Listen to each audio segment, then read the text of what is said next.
My name is Nazneen Engineer, and I would like to welcome you to this session on strengthening women's independence, investing in financial, STEAM, and health education.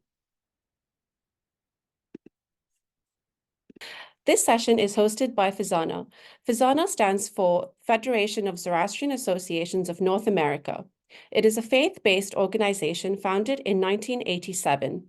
Through its 28 member associations, it promotes the study, understanding, and practice of the Zoroastrian faith in North America. Its members are followers of a religion called Zoroastrianism. Zoroastrianism is a monotheistic faith established by the Persian prophet Zarathustra, also known as Zoroaster or Zartosht, in around 1500 BCE. The number of Zoroastrians in the world is estimated to be approximately 100,000, with highest concentrations in India, Iran, and North America. Today, we have 7 ladies who will talk on the various topics we have identified to address achievement of gender equality and the empowerment of all women and girls as emphasized in the priority and review theme of CSW 68. In this session, we will be discussing how to strengthen women's independence by investing in financial education, STEAM, which is science, technology, engineering, arts, and mathematics, and health education. We will talk about how to increase gender equality in the workplace by improving women's representation in senior leadership and empowering women to reach professional heights as leaders and decision makers. This will be followed by discussing gender equality in education, how our education system overlooks girls and the unique challenges they face due to maturation and adultification biases, menstruation and pregnancy, and sexualization and sexual violence. Thereafter, we will discuss the importance of financial literacy for girls and young women, why they suffer from gender wealth inequality, and the reasons early financial literacy education is so crucial for their future independence and financial security. This will be followed by a practical example of early finance education and its transformative impact on a young girl's life. We will also explore gender inclusion in technology by unlocking the potential of girls in STEAM education. Next, we will examine the problem and extent of maternal mortality and showcase some solutions that help expectant mothers and bring communities together. Finally, the importance of education for women and girls is showcased through the case of 2 young women from the Bel Air Hospital and Nursing College in Panchgani in India. Our first topic of the day is gender equality in the workplace, rising together, a journey towards women's representation in senior leadership roles. Our speaker on the topic is Amy Vatcha. Amy is based in the San Francisco Bay Area and has 5 years of experience in the technology industry. She is currently a senior analyst at Salesforce, a Fortune 500 cloud software company. Amy holds a dual BA in economics and BS in business administration from UC Berkeley, and an MSc in management of information systems and digital innovation from the London School of Economics.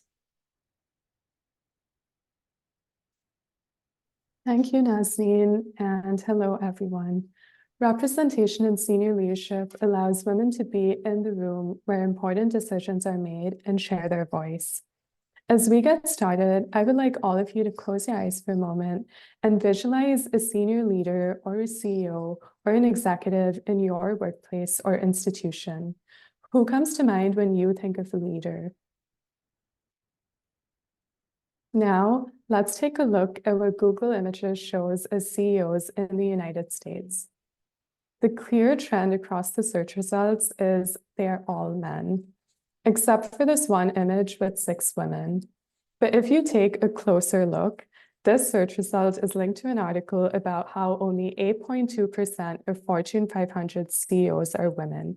That is 41 out of the 500 in 2021. As of 2023, we are now up to 10.4% with 52 women. This is the state of the world today. women in business have come a long way, but still have far to go to achieve gender parity. Let's take a step down from the CEO role itself to look at the whole C-suite. When I say C-suite, I mean CEOs, CFOs, COOs, anyone who is completely responsible for a particular area of the business. Women represent roughly half the population, but make up only 1 in 4 C-suite leaders. This proportion is even lower for women of color, who make up only 1 in 16 C-suite leaders. To understand women's representation in senior leadership, it's helpful to look at the whole pipeline and see what's happening at each stage of a woman's career. The bigger the scope of responsibilities, the fewer the number of women in that role. The data shows the broken rung at each level in the corporate ladder. Initially, the entry level has great representation, and then the gap starts early at the first step to becoming a manager, and then gets more pronounced and widens drastically for directors, VPs, and beyond. There's no specific point at which you hit the glass ceiling, but there is a gradual decline in women's representation at each level in the institution. Let's explore the reasons for the leaky pipeline. You can see how this dynamic plays out with examples. Women are evaluated on additional criteria, such as how you look, how you talk, what your personality is like, even though these factors are beyond the results of your work. Women are ambitious and do aspire to grow in the workplace. So the gap we discussed earlier is not because women are not motivated or invested in their careers. Women need to have a proven record of success, but men are evaluated on potential and assumed to be capable until proven otherwise. So what can we do about this? Everyone has a role here. The onus is not all on women. Both employees and employers need to work in tandem to see results. Employees can be proactive as allies. For example, women face a respect gap. They tend to get interrupted more and others get credit for the same idea. Allies can say, please let her finish. They can also recommend women for opportunities. Women can broaden their network through activities that they prefer, rather than golf and happy hours that tend to be after working hours. Women can also build their personal brand by speaking up about their achievements. Men are more likely to brag about what they've accomplished. Since this doesn't come naturally to some women, they can speak up on behalf of each other to amplify their contributions. For employers, I recommend clear metrics or goals to measure success in performance reviews with specific actionable feedback. Teams should also provide equal opportunities to participate in high-impact stretch assignments that can result in professional growth. A women's employee resource group would be a good forum to host programs such as I'm Remarkable and Lean In Circles for women to learn from each other and find mentors or sponsors. If bias training is offered, there shouldn't be any blaming or shaming. It should be framed as awareness of your unconscious biases. Employers can lead by example, and those who create a hostile work environment should face career-limiting consequences. Employers can offer flexible work locations and working hours to focus on outcomes, not face time. And lastly, employers can offer benefits geared towards women, such as workforce re-entry programs and childcare.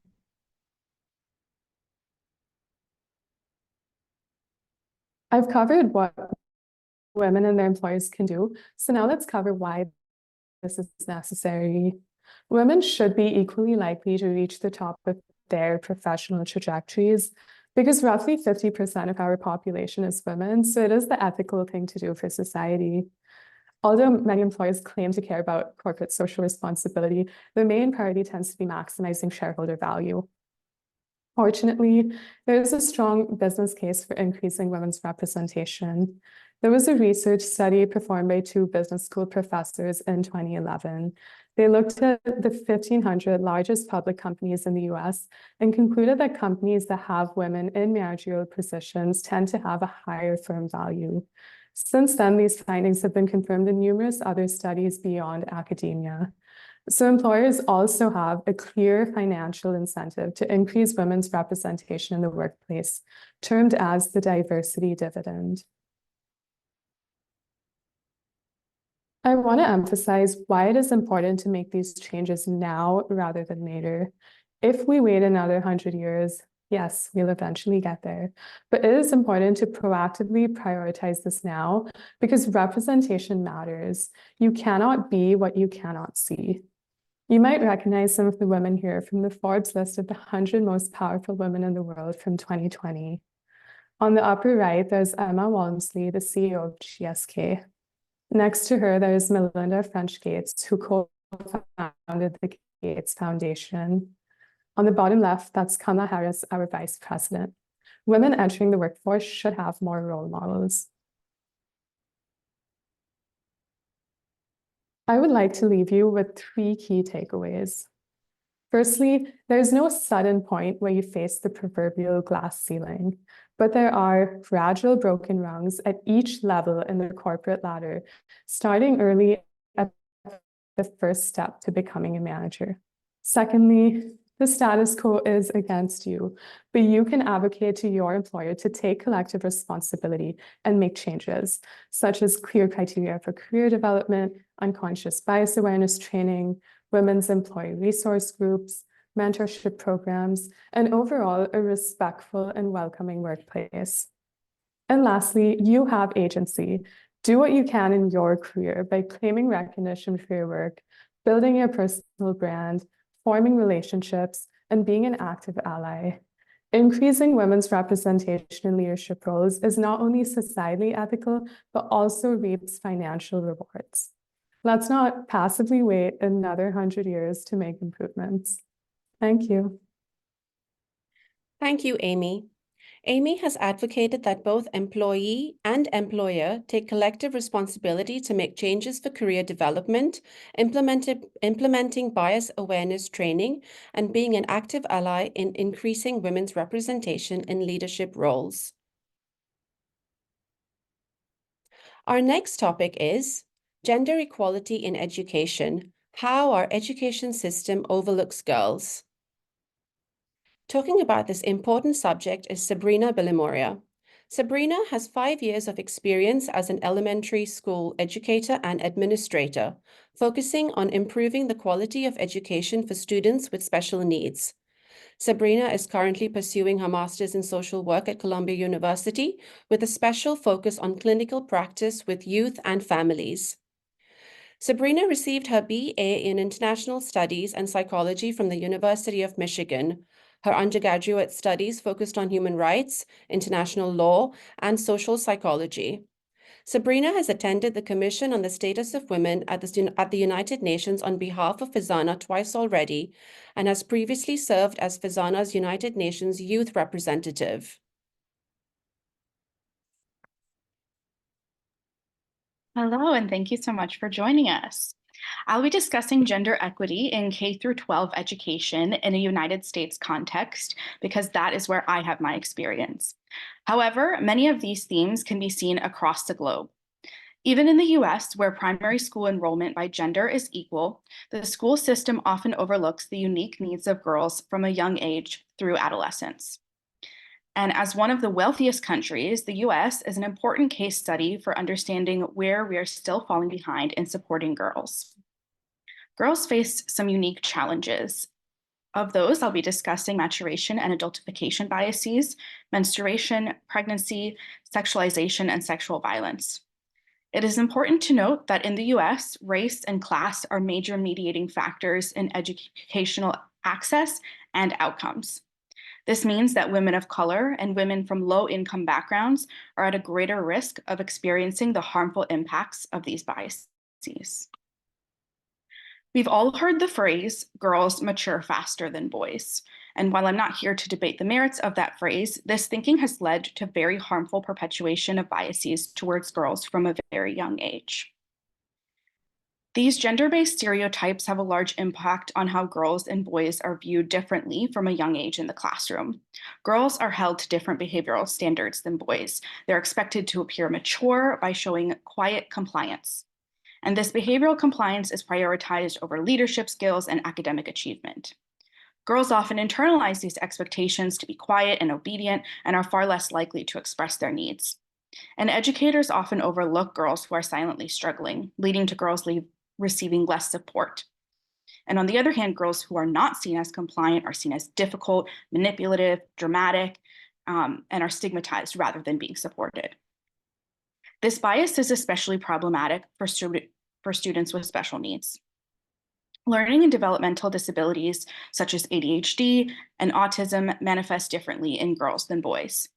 And little research has been done on how this symptomatology uniquely impacts girls, which has caused few educators to be properly trained in identifying these unique symptoms in girls.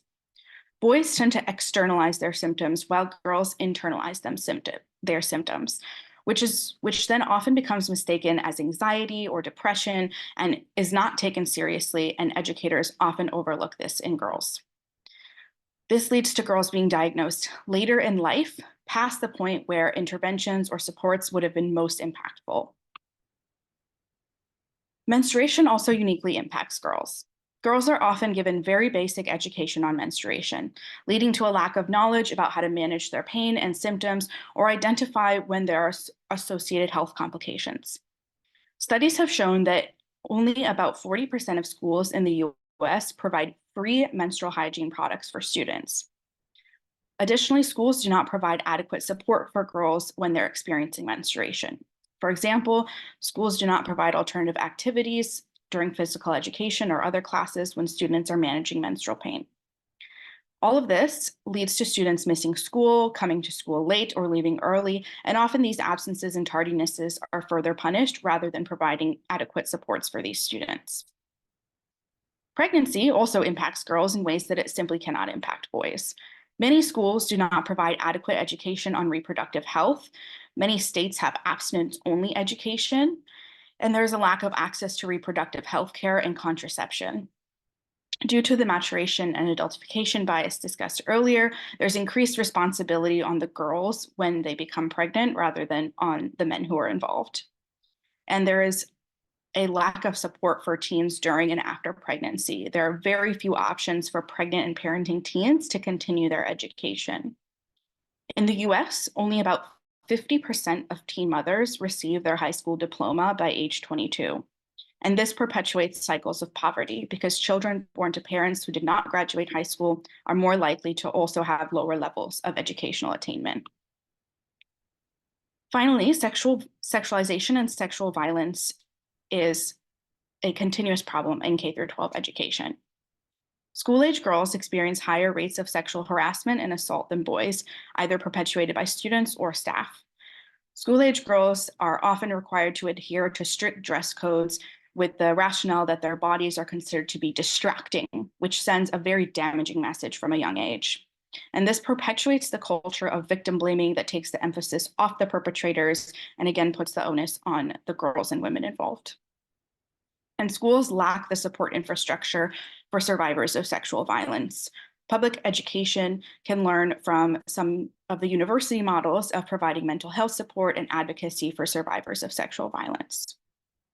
In the US, rates of sexual violence have been on the rise in K-12 schools over the last 10 years, which alarmingly affects students of all ages. In the 2017-2018 school year, over 1,000 cases of rape or attempted rape were reported, and over 7,000 cases of sexual assault were reported, and far more cases go unreported every year.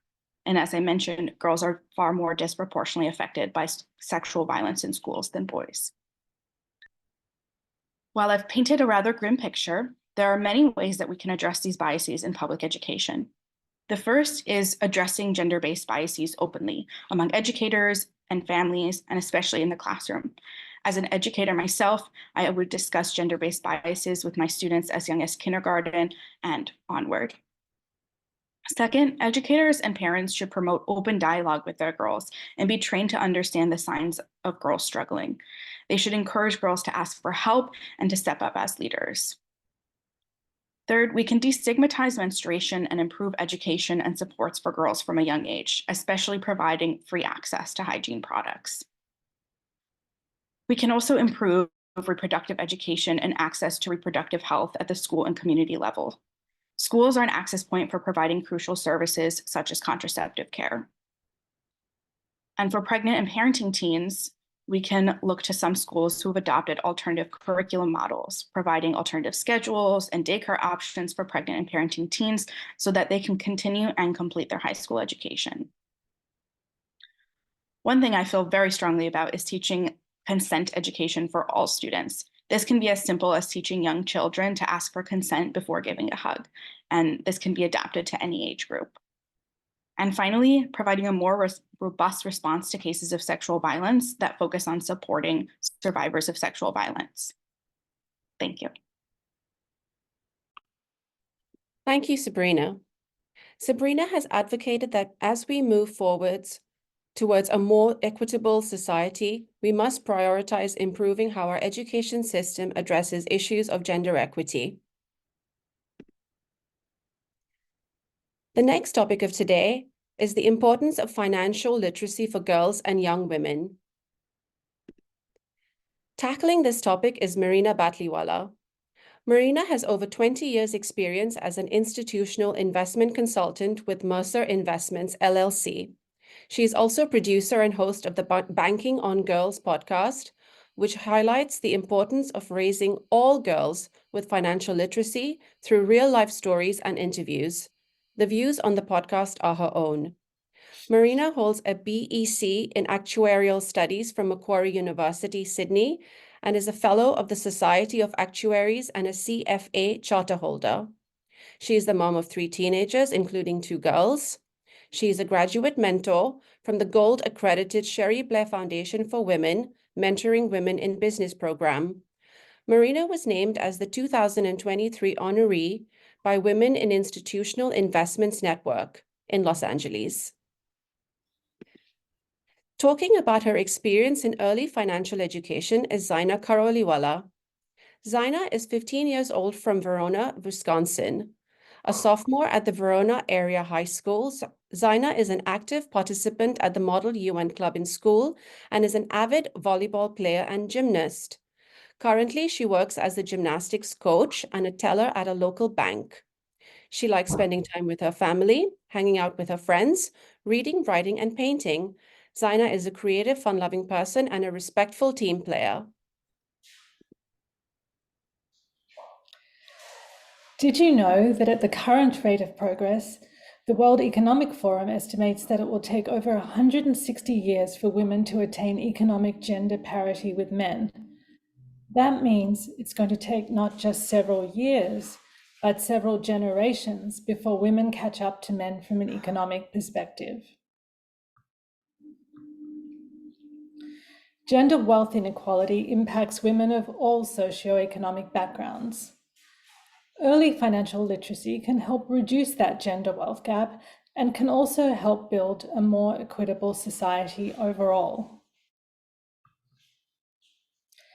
In the second episode of my podcast, Banking on Girls, Sarah Harden, the CEO of Reese Witherspoon's company, Hello Sunshine, cautions that the stakes are really high for our children now.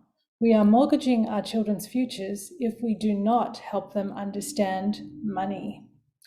Sarah grew up in Geelong, a mid-sized city in Australia, and was brought up by a divorced mother who had a very healthy relationship with money and was extremely transparent with Sarah and her siblings about all the financial decisions she was making for her family. In 2022, through her own financial acumen and leadership, Sarah steered Reese Witherspoon's company, which focuses on changing the narrative for women in Hollywood, to a $900 million sale. Sarah tells us, especially mothers, that if it didn't happen for you, and you have a chance to help with financial literacy education for your children, it can start very simply. A lot of it is just having the conversation with your child. So why are the stakes so high, and what are some of the challenges that we as women face? Here are just some of the challenges all our children will face and need to be equipped for. Adapting to a rapidly changing technological world that will displace traditional careers. access to easy debt, such as credit cards, student loan debt, and longevity risk. That's the risk of outliving the money that you have saved for retirement, because we are now expected to live 20 to 30 years after we retire. But what are our girls in particular facing? Girls around the world are facing many headwinds, including a gender wealth gap, which is the amount of wealth accumulated after a lifetime of working. Upon retirement, women globally are expected to accumulate only 74% of the wealth that men have, according to the Wealth Equity Index. This index varies from country to country, but that number is only 75% in the United States. There's also a gap between what men and women earn, around 10 to 20%, despite the fact that many companies are committed to eliminating that pay gap. So all these systemic and societal factors lead to what is known as the gender wealth gap. Why? Well, the reasons are complex, but here are a few. Firstly, unequal career trajectories. Women save for a shorter period of time. They take breaks to care for children and others. The gender wage gap leads to women saving smaller amounts each month because they earn less. But importantly, women also have lower financial literacy, which means knowing what to do with money, and they take fewer risks with their money, which means they have less financial courage to invest. Interestingly, when women do invest, various studies have shown they get better investment returns than men. Well, why is financial literacy important for women? It's important for maintaining their own economic independence, for having the ability to manage after the death or separation of a partner, for having the freedom and courage to leave an abusive relationship, and importantly, to be a role model for the next generation of women. Women may also face societal norms and expectations around family and career, and challenges in balancing work and family responsibilities. Financial literacy may help women balance and evaluate their own pathways to financial wellness and personal fulfillment. I recently learned of research from the University of Cambridge, which indicates that many behaviours, including certain money habits, are learned by age 7. This is even more shocking to me than the work of financial psychologist Dr. Brad Klontz, who found that your money script or money personality is largely formed before high school. But the good news is that we can absolutely teach children about money. It's not that difficult, and the younger you start, the greater the impact. In another episode of my podcast, I speak with Paige Cognetti, the mayor of Scranton, Pennsylvania, who previously served in the US Treasury. Paige took a financial literacy class in college, but said her one regret was that she wished she had learned more about money and finances earlier. Earlier than college? I asked. Yes, she said, I wished I had learned about it in school. You see, financial literacy leads to wealth accumulation, it leads to stock market participation and responsibly managing your debt. And as mothers, we are often best placed to help our children learn about money and finances. The Girl Scouts Research Institute found that 85% of girls learned about money and finances primarily from their mothers, and financially confident parents are more likely to teach their kids about money management and financial literacy. So that's why it's critical as parents we're involving our children in our financial discussions and decisions at home as early as possible. In fact, early financial literacy can actually help build a more equitable and stable economy. It's never too early to teach kids about money. Conversations do not even need to include numbers. We can talk about values, behaviors, and attitudes, and play age-appropriate games with our children and make them a normal part of family life. As adults, we can continue to educate ourselves throughout our lives to improve our financial literacy in an ever-evolving technological world. Children and youth develop in different circumstances in different ways and have different needs. A large part of parenting involves imparting human values and fostering individual talents and interests. Within this, there is the opportunity to impart awareness of concepts that will develop financial capability and potentially spark a curiosity for further learning late in life. When I spoke with the University of Southern California's Professor of Finance, Julia Plotz, a mother of 2 teenagers, she told me that the best way to raise children with financial literacy is to be a role model. She reminded us that managing your personal situation is very similar to the habits you create around your health and your fitness. You do not have to be perfect, just mostly right most of the time to have a positive impact. And it's never too late to get on the right path. In closing, I would ask each of you in this room to make a commitment towards enhancing your own financial literacy and reaching out to someone else you may be able to help. In many cases, just talking openly about money and finances is all that's required for you to help someone else on the path to a better life and independence, fulfillment, and hope.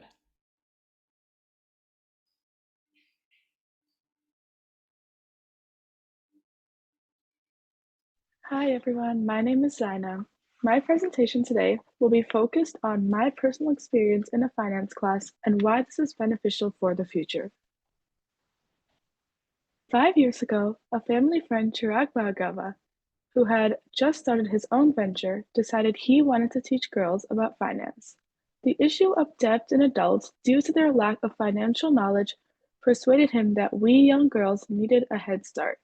Swayed by his experiences in India, he saw how girls were not given the same opportunities as boys, hence decided that he would focus on educating girls.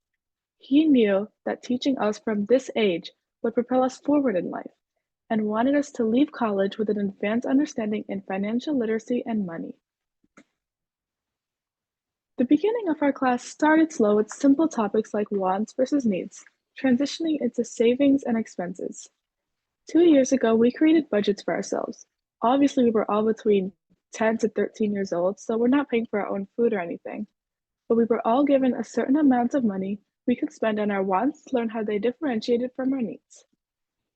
Learning to budget is a crucial skill of adulthood, and learning it at such a young age surely left an impact.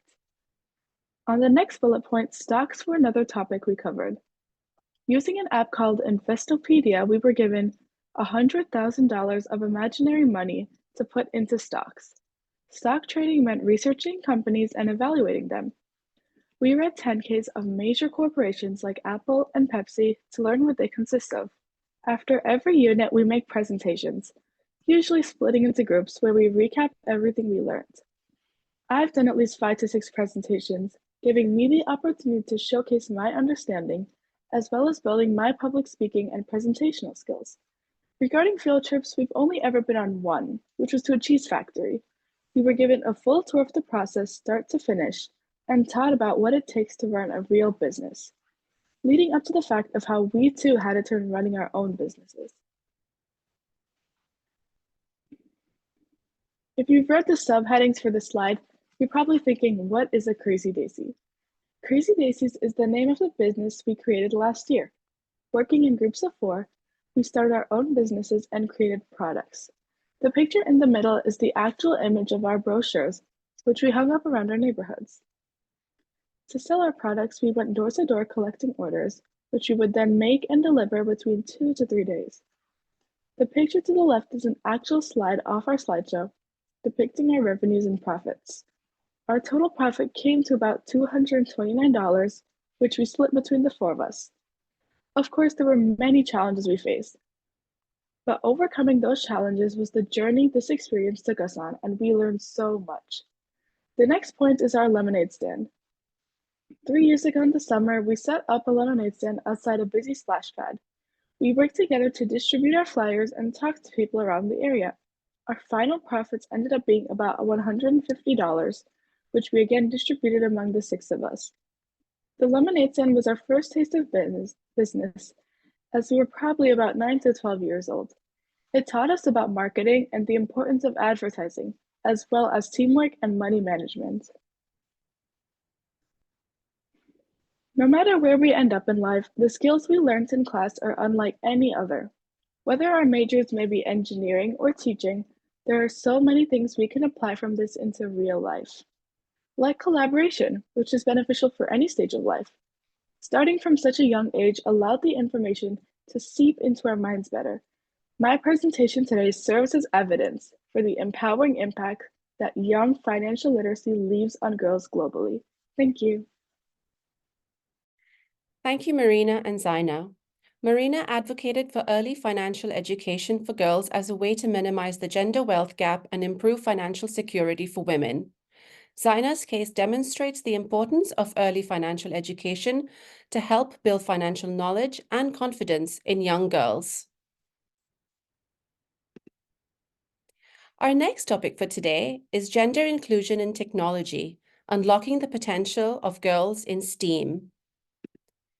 Our speaker on the topic is Parinaz Dastur. Parinaz is a 15-year-old student at Stratford Preparatory High School in San Jose, California. She started Tech Together, an initiative to promote computer science education, and has been successful in receiving support and collaboration from UC Berkeley. She currently volunteers her time on the FEZANA project, which cares about the scarcity and conservation of water. Parinaz won 3rd place in the Biomimicry Youth Challenge, where there were 125 submissions across 25 countries. She's won the Naval Science Award for creating a device to help people with aphasia communicate, and won the Access Braille Award for creating a device for the blind. Thank you. STEAM education is an approach to learning that uses science, technology, engineering, the arts, and mathematics as access points for guiding student inquiry, dialogue, and critical thinking. STEAM fosters collaboration, communication, and creativity, preparing students for the jobs of the future. Everyone should be introduced to this way of thinking, where both parts of the brain, creative and logical, are put to use to solve problems. However, girls are not introduced to this, as seen in hackathons. There is one girl for every 15 boys in hackathons. Girls are unable to take advantage of opportunities and pursue their interests in careers centered around computer science and STEAM.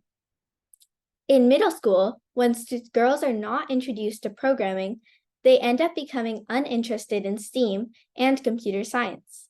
Later in high school, they're far behind, unable to catch up to the same level as boys. I decided to start an online global initiative called Tech Together to expose girls to computer science and help cultivate their interest in programming. To start, I trained the girls to compete in the American Computer Science League, ACSL. This is a competitive computer science contest where there are 4 rounds filled with technology-based mathematical programming problems. Some of the topics tested in the theory test include, but are not limited to, data structures, Boolean algebra, and computer number systems. All of these skills are fundamental to learning the basics of computer science. Some girls had no previous knowledge of computer science, and I had to meet with them in extra one-on-one sessions to train with them on how to program. To keep it fun, we would program well-known games, such as Wordle, a Harry Potter quiz game, and a Mad Lib using lists. The Tech Together initiative really took off. UC Berkeley computer science professor Dr. Dan Garcia wanted to collaborate with Tech Together for an in-person meeting. Professor Garcia was a guest speaker who started out the meeting introducing computer science. I invited Dr. Dan Garcia's daughter, Talia, to help us introduce the concepts. We collaborated together, taking the girls through drills and programming challenges. Simone is one example of a student who was interested in computer science but hindered from joining her school's ACSL team because of the lack of girls there. In Tech Together, she was able to comfortably learn and ask questions, even presenting her solution to a computer number systems problem. Malala Yousafzai states that every girl deserves to take part in creating the technology that will change our world and change who runs it. Carly Kloss, the founder of Code with Clossie Scholarship, says that code is going to play a major role in defining our future. I think it is crucial that young women learn to code as early as possible to ensure that we as young women have a voice and a stake in what our world looks like. Change starts with tiny ripples. While teaching girls to code only seems like a small drop, it starts a massive wave of opportunity for everyone. We can try to reshape the world one line of code at a time. Thank you. Thank you, Parinaz. Parinaz showed us that grasping the fundamentals of computer science can enhance girls' self-esteem and that it was important to expose students to the beauty of technology and encourage them to delve deeper into STEAM. The next topic for today is maternal mortality, the problem, the extent, and the solutions. Our speaker on this topic is Yassna Khosravi. Yassna is a second-year undergraduate student at UCLA, majoring in political science and psychology with a minor in global studies. She hopes to pursue a career in law to advocate for underserved and underrepresented communities. Her involvement in UCLA organizations include leadership roles in the Middle Eastern Student Association, the Iranian Student Group, and the Pre-Law Society. Additionally, she is an avid violinist performing in the UCLA Symphony Orchestra, as well as numerous Persian cultural celebrations. Thank you for the introduction. Hello, everyone. In this section of the presentation, I'm going to be discussing the topic of maternal mortality. I'll start with a definition of the problem, then move into a description of the extent of maternal mortality, looking at statistics around the world and any correlations that currently exist with developmental and wealth factors. Lastly, I'm going to discuss some actionable solutions to mitigate the extent of this problem around the world. I'd like to begin with a quote from Representative Abigail Spanberger, which states that no mother should worry about dying during childbirth in the 21st century. This truly summarizes the significance of this issue in our day and age. With the extent that healthcare and medicine have advanced, there's absolutely no reason that pregnancy-related complications should be as severe of a problem as they are today. But unfortunately, maternal mortality does continue to be a prevalent issue in today's society. UNICEF found that 287,000 women died due to pregnancy and childbirth in 2020. The sheer magnitude of this statistic shows that maternal mortality is still a persistent and pervasive issue, and one that it's our duty to try to resolve. So I'd like to begin with an overview of maternal mortality and its causes. 75% of complications that are accounting for maternal deaths stem from the same 5 causes: severe bleeding, infection, high blood pressure, delivery complications, and unsafe abortion. All 5 of these complications are preventable and treatable. Additionally, maternal mortality continues to occur all over the world, with the risk for each mother becoming higher and higher with each pregnancy. Overall, the rate has declined 34% since 2000, but it is still extremely high, as we saw in the previous statistic. Additionally, particularly in the United States, race-based and wealth-based disparities continue to persist. The progression of risk for maternal mortality is indirectly proportional to income. The chart on the right shows that 1 in 49 women in low-income countries face the risk of maternal death, compared to 1 in 210 in the world. So clearly, low-income countries and racial minorities bear the brunt of this issue.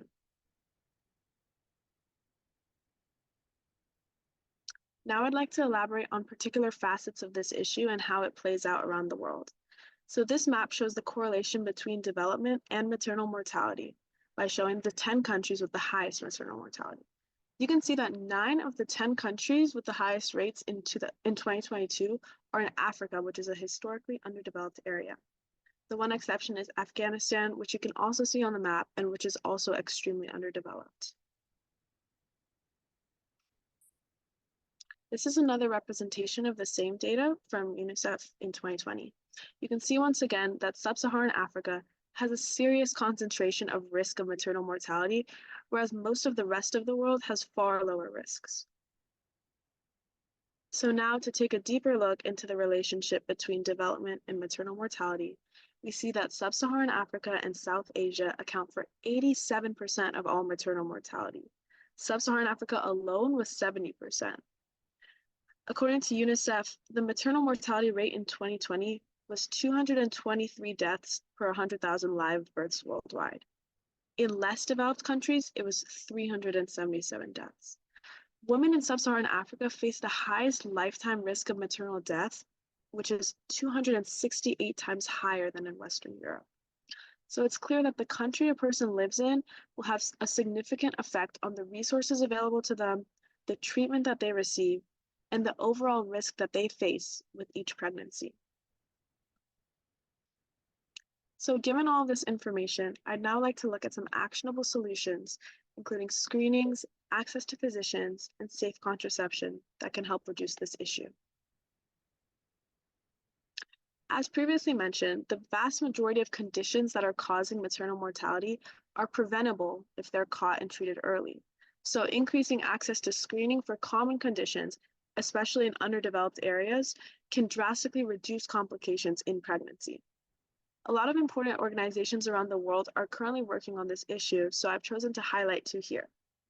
One organization that's been really successful in this regard is GENCO, which focuses specifically on maternal mortality in Nigeria. Anemia has been shown to increase the risk of death in pregnancy by 5 times, and 1 in 5 maternal deaths in Nigeria are a result of this disease. So GENCO provides free non-invasive anemia screenings for women and children and covers the cost of anemia treatment for pregnant women. These treatments have allowed them to directly tackle one of the most common yet preventable causes of maternal mortality in Nigeria. Another crucial initiative is Imaging the World, which teaches frontline workers in rural areas to conduct ultrasound scans on pregnant women. They're centered in Uganda and work to increase awareness of pregnancy-related complications by increasing ultrasound access for expectant mothers. These scans primarily catch placenta previa and breach of the uterus, which both contribute to maternal risk. So below, I've placed QR codes to both of these initiatives' websites so you can learn more about their important work. Increasing access to ultrasound scans is an essential way of helping mothers be screened for many of the preventable diseases that are responsible for the most pregnancy-related deaths. So centering more initiatives like these two on underdeveloped countries will ensure that the most affected countries will use their resources more efficiently. We can also work with existing initiatives to screen for more diseases, which would be a good use of existing resources because it would allow for more diseases to be caught sooner. So the next issue I'd like to focus on is access to physicians and how we can kind of remediate this. The World Health Organization found that there's a severe lack of trained physicians and health workers in Africa, with a ratio of 1.55 health workers per 1,000 people. The World Health Organization predicts that this issue is going to continue to worsen with a shortage of 6.1 million health workers by 2030.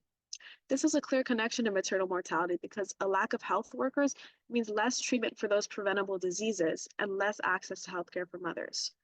Most solutions to this are government level, such as budgeting more for health and training more health workers, but donating to organizations that train nurses and midwives to provide broader and more applicable medical care can increase the options available to expecting mothers at the local level. And the third solution that I like to focus on is safe contraception. 90% of low-income women have no access to any contraceptive, which has been shown to correlate with higher rates of unsafe abortions, one of the top 5 causes of maternal mortality. One program that tries to reduce this involves disseminating self-administered contraceptives among the Moroccan population.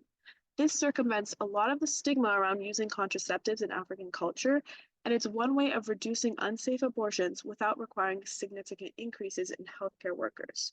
So the program is currently being expanded outside of Morocco, so expanding it to sub-Saharan Africa could be a crucial way of limiting unsafe abortions.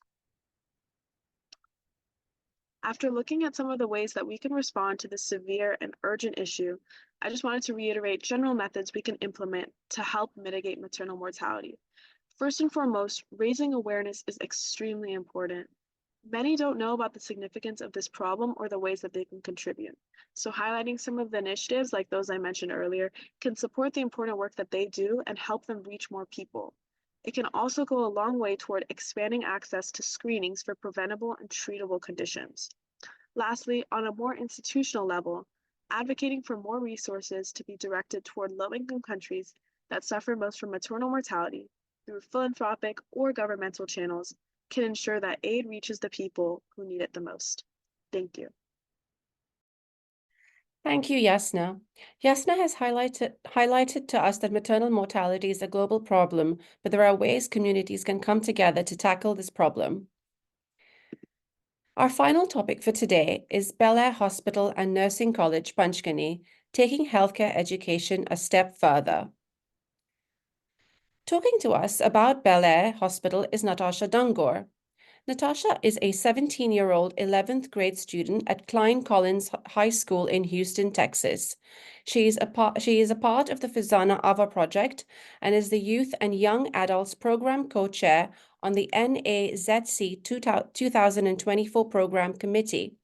Natasha is an avid learner with a goal to pursue a career in healthcare with a focus on providing equitable healthcare. She passionately enjoys performing and teaching dance and spending time with family, friends, and her Houston community. Thank you for the introduction. The Bel Air Hospital was founded by Dr. Rustamji Bilimoria in 1912. It was originally built to care for people with tuberculosis in the resort town of Panchgani in the Western Ghats of India. The location was chosen due to the clean air and hygienic surroundings outside the populated cities. In 1994, the hospital enlarged its mission to address the challenges brought about by HIV/AIDS, a time when surrounding hospitals were refusing to admit these patients and the government had no program to assist the hospitals in any way. Bel Air pioneered the treatment and care of HIV/AIDS patients in India and is recognized today as one of the best HIV/AIDS treatment centers in India. The Bel Air Nursing College was established in 2006 and offers 2 courses, a Bachelor's of Science in Nursing and a roving auxiliary nurse midwife's course. The institution is an all-girls college targeting students from rural, underdeveloped areas who intend to go back to serve their own rural communities. The yearly intake is 40 students and tuition is free due to the scholarships and donations given to the institute and its students. Bel Air aims to establish a positive feedback loop consisting of girls from rural areas coming to study and earn their degrees. Following graduation, they get placed in prestigious hospitals all over India in urban, suburban, and rural areas.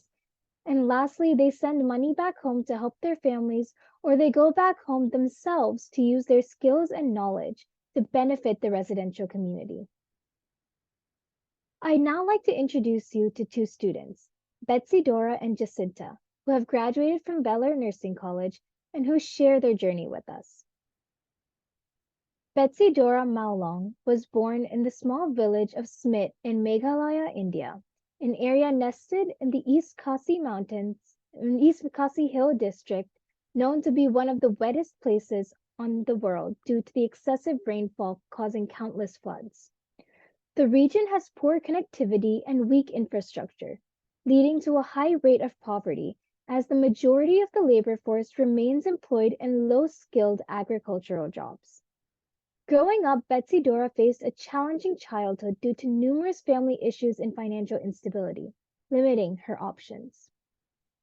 When she finished her secondary education, she was uncertain about her future path as she lacked the resources and guidance and advice.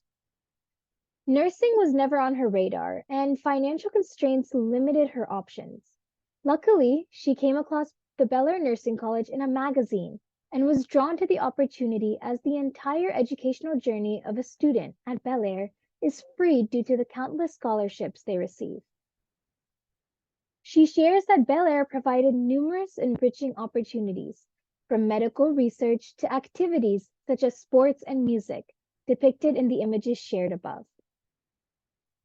Post-graduation, she was offered a placement at the prestigious Breach Candy Hospital Trust in Mumbai, an institution renowned for housing the most distinguished doctors in India and for its medical expertise. She worked there for roughly 2 years, and this opportunity enhanced her confidence in patient care, and her skills and knowledge improved significantly during this period. After a few years, Betsy Dora returned to Bel Air to pursue a master's degree in nursing, specializing in medical surgical nursing with a focus on HIV/AIDS care. Upon completion of her master's degree, she joined the faculty at Bel Air College of Nursing. In addition to her teaching responsibilities, she also currently serves as the nursing in charge at the Bel Air Hospital, where she takes on senior leadership opportunities and serves as a facilitator for the training of nursing staff.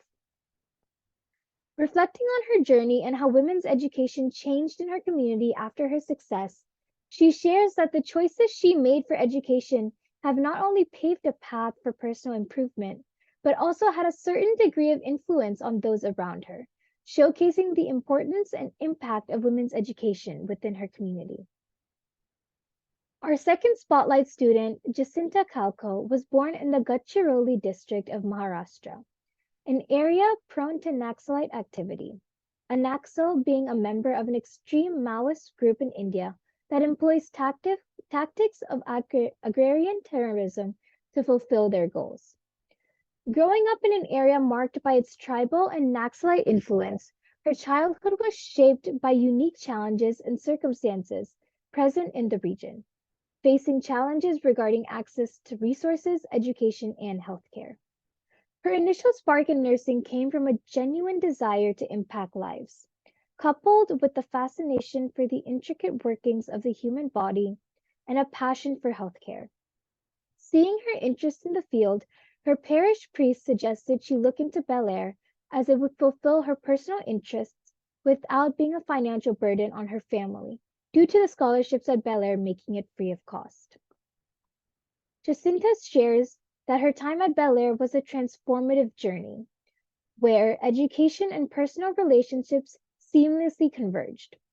Her years there consisted of late nights at studying in the library with friends, balanced with experiencing challenging medical situations that extended her classroom-gained knowledge. Post-graduation, she, just like Betsy Dora, was placed at the prestigious Breach Candy Hospital Trust in the city of Mumbai. She too worked here for around 2 years, and the experience provided her with invaluable exposure to a diverse range of medical cases and honed her clinical skills. Following this, she transitioned into the role of the community health officer for her home district of Gadchiroli, a position that allows her to extend her influence beyond hospital settings with a focus on preventative care, health education, and community well-being. Closing out her story, Jacinta shares that her success has sparked a notable shift in the perception and attitude toward women's education within our community, challenging the traditional gender stereotypes. She marks that her community now sees education, especially for women, as a catalyst for personal and professional growth, as witnessing the positive outcome and impact of her educational journey has led to a shift in parental perspective, with more families prioritizing and supporting the education of their female members. Thank you. Thank you, Natasha. Natasha has shared with us the positive impact of education on the lives of these girls and their communities. In summary, I would like to highlight the solutions and opportunities for improvement. To encourage greater gender equality in the workplace, the employee and employer can advocate to take collective responsibility and implement clear criteria for career development, offer unconscious bias awareness training, encourage women employee resource groups, mentorship programs, benefits, and foster a respectful and welcoming workplace. Women need to claim visibility and recognition for their work, building a personal brand, forming relationships, and being an active ally by speaking up on behalf of each other. Increasing women's representation in leadership roles is not only societally ethical, but also reaps financial rewards. Next, to promote gender equity in education, it's important to address gender-based biases openly among educators, families, and in classrooms. Educators and parents should promote an open dialogue with their girls and be trained to understand signs of girls struggling. We must improve reproductive education and access to reproductive healthcare at the school and community levels. And we need more robust responses to cases of sexual violence focused on restorative justice. To improve financial literacy for girls and young women, we must realize it's never too early to teach kids about money. Talk about money as a normal part of family life and be committed to enhancing your own financial literacy, thereby being a role model. The importance of early financial education and its impact on young girls was demonstrated as they learned to collaborate with others, run and maintain a business, learn the basics of investment and economics, and become familiar in the concepts of money. In order to foster gender inclusion in technology, we must advocate for a STEAM approach to learning for guiding student inquiry, dialogue, and critical thinking. We can all also support global initiatives like Tech Together and teach the fundamentals of computer programming to everyone. To reduce the scourge of maternal mortality, it's important to raise awareness of important initiatives for expectant mothers. Encourage and support the expansion of access to screenings and healthcare services, and redirect resources to lower-income countries and populations. Finally, taking healthcare education a step further, we saw the outcomes and impact on girls from rural areas who study and earn their degree. These girls work in hospitals of all sizes across India and send money back home to their families, which helps and promotes education for girls within their communities. Together, we can take action to fully implement existing commitments and obligations with respect to the achievement of gender equality and the empowerment of all women and girls and the full and equal enjoyment of their human rights and fundamental freedoms so as to improve their lives, livelihoods, and well-being. I would like to thank you for listening. To all the panelists, Ms. Afreed Mistry and Dr. Behram Pastakia, FEZANA UN NGO Committee co-chairs, and Mr. Arzan Samwadia, FEZANA President. Thank you.